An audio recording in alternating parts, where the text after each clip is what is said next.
Carl Fogarty, who didn't do so much winning last year but was reasonably consistent. He's already scored, is it 5 or 6 race wins? He scored a hatful of race wins already this year as we go into the final lap. Can he pull another one out, or has Troy Corser got it in him to find his way past the Ducati? And it's only 2 or 3 bike lengths in it now as we head down the last section, the last time down this section of turns to the tight second gear left-hander and into that bit that... This is where Troy will extend his advantage just a touch. He seems very, very good through here. We've seen it the whole race. When I say that, he has to extend it a little more, but nevertheless, Corser's got the job of trying to pass it. Oh, and you can see that rear tyre, and that hasn't done him any favours at all, because Corser has closed in just where he can use the speed. He was able to keep it on. Now Corser goes around the outside because Foggy moves onto the inside. Fogarty knows full well that if he keeps on the inside there, can he get through? And he does. What a break. Oh, no, he doesn't. So Corser, now Fogarty can cut back. Corser's gone really wide. So Corser went wide, he went in there hot.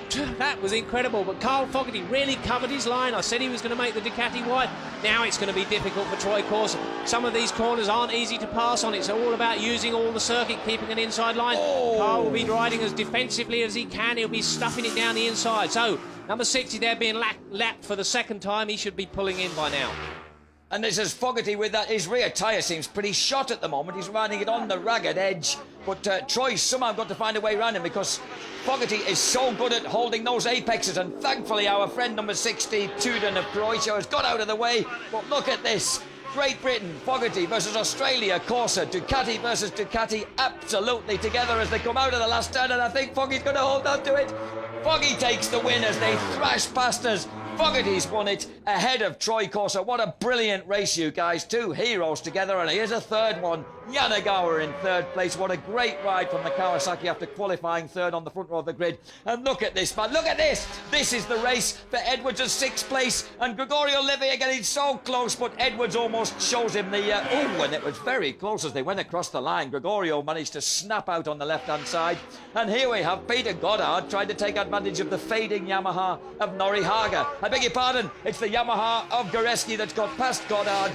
Right at the last lap, Goddard's going to lose that 9th place by the looks of it. And here he comes, Vito Goreski, inspired by his home crowd, brings the second Yamaha home in 9th place by 0.2 of a second over Peter Goddard's Aprilia.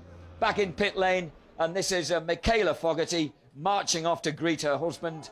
And that is yet another win. 55 race wins in his remarkable career. It'll be his 99th podium, and there's no better place to be than on top of it. And he'll get a huge response around the back of this track, Steve, because as well as the English flag, look at Akira-san just celebrating the fact that he's going to be on the podium for the 2nd race in a row. He may not have brought Kawasaki their first race win since he won for them in '97, but he's done a pretty darn good job, and he's also given himself a packet full of points. The disappointed Castrol Hondas, Aaron Slight gives a gracious thumbs up to Carl Fogarty. He knows he's been well beaten back in 5th place. We'd like to know what sort of problems that Castrol Honda might have had. And look at the English flags flying and listen to the reception. That was a very, very tough ride for Carl Fogarty. Actually, nobody can ever say that Troy Corser doesn't have the stamina, can they? Because he was as fit as anyone. He was going as quick as anyone and really